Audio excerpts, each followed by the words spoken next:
আজি আমি গুৰুজনাৰ জন্মভূমি কৰ্মভূমি নগাঁৱত আহি উপস্থিত হৈছোহি। বৰদোৱা থানলৈ বুলি যাত্ৰা কৰিছোঁ। ইয়াত বৰষুণ, প্ৰবল বৰষুণৰ কাৰণে ৰাস্তাত যথেষ্ট পানী জমা হৈছে। এয়া আৰু আমি ঠিক এতিয়া 9:37 গৈছে আৰু আমি 10 মান বজাত বৰদোৱাৰ থানত উপস্থিত হ'মগৈ।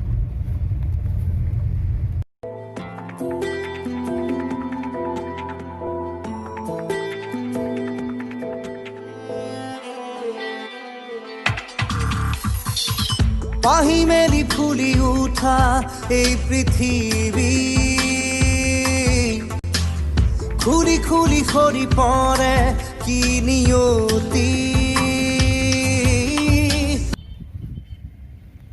বৰদোৱালৈ গৈ আছোঁ। বাটত অলপ সময় ৰৈছোঁ, 1 মিনিটমান সময় আগত তাৰ পৰা যাম।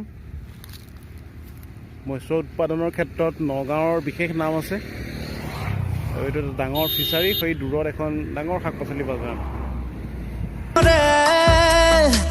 একে একে মিলি শূন্য হয় কি দৰে সূৰ্য উদয় কৰি হিমালয় নদী জানো বয় হেতুক সিক্ত হৃদয় অথবা প্ৰণয় অনুভূতি জানো হেতুক প্ৰাপ্য যদি ন্যায্য নহয় অধিকাৰ জানো হেতুক ৰিক্ত সময় প্ৰতিবাদী হয় এই দাবী জানো হেতুক।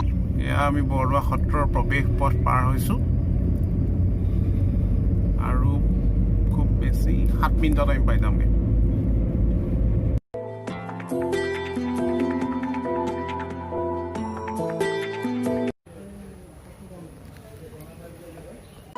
গুৰুজনাই কৈ গৈছে কলি ধৰি নাম শাস্ত্ৰতো লিখা আছে নামে সে কল্যাণ। কুকুৰ শৃগালৰ ৰুৱাত মাতো আছে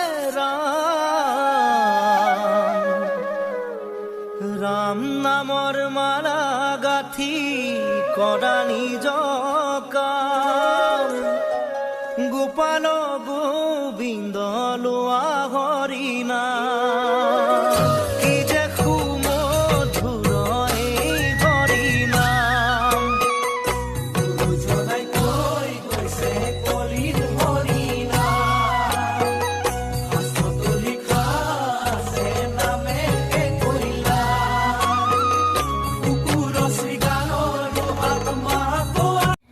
আমি বৰদোৱাৰ নামঘৰৰ চৌপাশটো প্ৰদক্ষিণ কৰি লওঁ।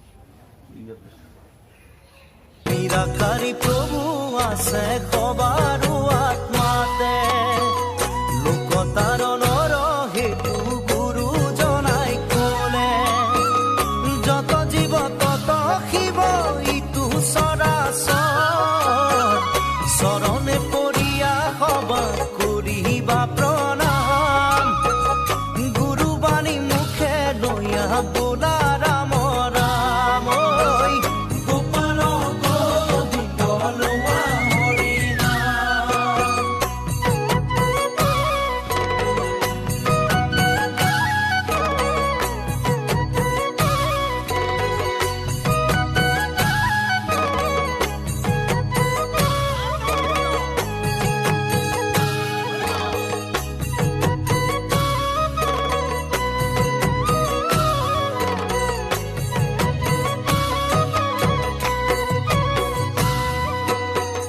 হৰিভক্ত এক জাতি নাই ভেদা ভেদ।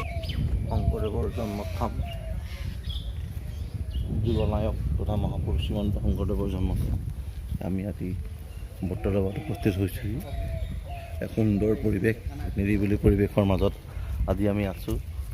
ভাল লাগিছে। মোৰ সহযোগী হিচাপে কেমেৰা পাৰ্চন হিচাপে আহিছে শ্ৰীমান ভিগুমণি নাথ, সহকাৰী অধ্যাপক চিনামৰা মহাবিদ্যালয়। এতিয়া খুব সুন্দৰ পৰিৱেশৰ মাজত আজি আমি আছোঁ। ভবা নাছিলোঁ আমি যে আজি আহিম বুলি, কিন্তু অহাটো হ'ল। ভাল লাগিছে, এটা বহুদিনৰ মনৰ এটা আশা এটা পূৰণ হ'ল।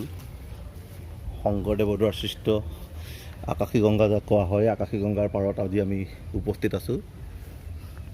আকাশী গংগাৰ যি পৰিৱেশ, সেই পৰিৱেশে সঁচাকৈ মানুহক আহ্লাদিত কৰিছে।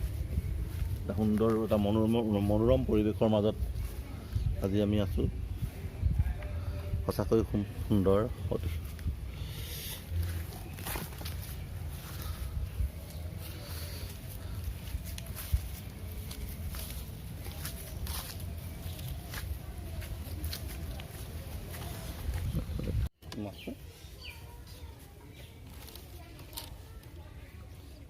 একুৰিয়াম ফিছ নহয়, বাহু, ৰৌ বাহু।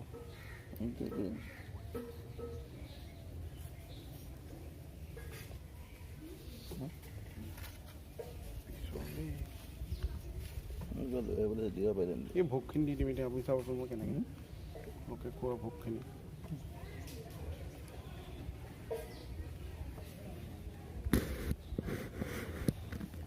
দি অকণমান মই দিছোঁ ধৰক। মই ধৰি পোৱা নাই যে আগে পিছে, মই কৈ থাকিলে হ'ল।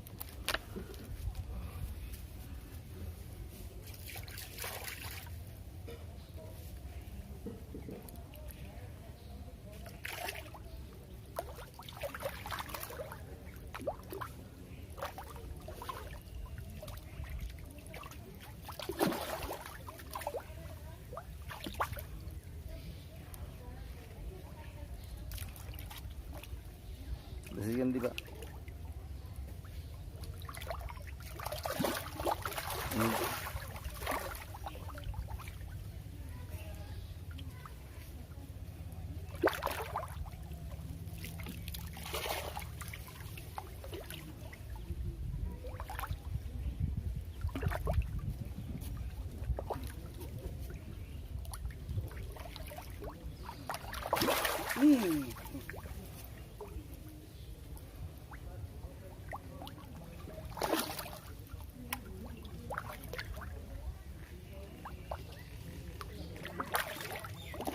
পানী মাৰি দিয়া হৈছে। মানুহৰ পৰা শিকিছোঁ, মানে মানুহৰ পানী মৰা দেখিছোঁ। এতিয়া সেই তেনেকৈ শিকিছোঁ, পানী মাৰি দিছোঁ।